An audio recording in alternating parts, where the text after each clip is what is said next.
Վերացիները շատ ավելի են խմում, քան մենք հայերս։ 15.5 լիտր ալկոհոլ է օգտագործում տարեկան յուրաքանչյուր վրացի։ Ամեն հայաստանցի ընդամենը 4.3 լիտր։ Առողջապահության համաշխարհային կազմակերպության տվյալներն են։ Առողջապահական տեսանկյունից երևի միակ ցուցանիշն է, որը լավատեսություն է ներշնչում, բայց միայն առաջին հայացքից։ Հայաստանում հիմնականում օղի է սպառվում։ Դրանից հետևում է, որ տեղական օղի արտադրողների գործերը լավ են։ Ոչ, դա նշանակում է, որ Ռուսաստանից եւ Ուկրաինայից օղի ներկրողների գործերն են լավ։ Մեր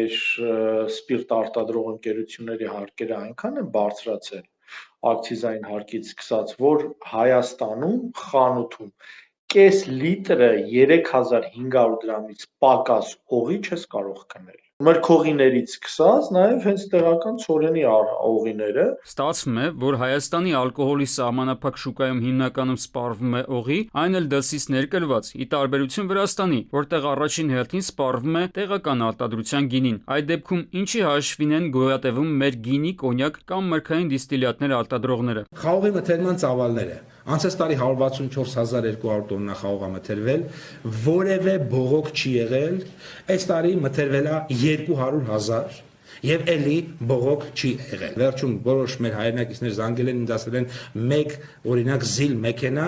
այգու տակից հատիկներ ենք հավաքել։ Դա կարող են մթերել, զանգել են գործարաններին, դա էլ ենք մթերել։ Ըստ էության, ալկոհոլային խմիչքներ արտադրողներն օգտվում են պետական սուբսիդիաներից ֆերմերների խաղողը մթերելու համար։ Առանց դրա դժվար թե նրանք կարողանային այդ ծավալի խաղող մթերել։ Մեր ալկոհոլի սպառման հիմնական շուկայում Ռուսաստանում նախորդ տարի հայկական կոնյակը, ինչու՞ չէ նաև գինին, մեծ խնդիրներ են ունեցել։ Ռուսական պետական կառույցներն օրինակ հայկական կոնյակի հետ կապված նորմերի խախտումներ են գրանցել։ Չնայած դրան, այս խմիչքի արտադրությունն էլ է աճել, վստահաբար պետական աջակցության շնորհիվ։ Կոնյակի սպիրտի արտահանման ծավալները աճել են 13.7%-ով։ 10.9 միլիոն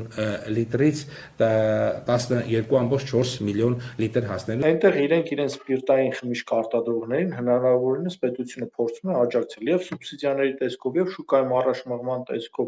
Այսինքն, եթե մենք հետագայում մեր սպիրտային խմիչքների որակը չբարձրացնենք եւ հստակ չբրենդավորենք, մենք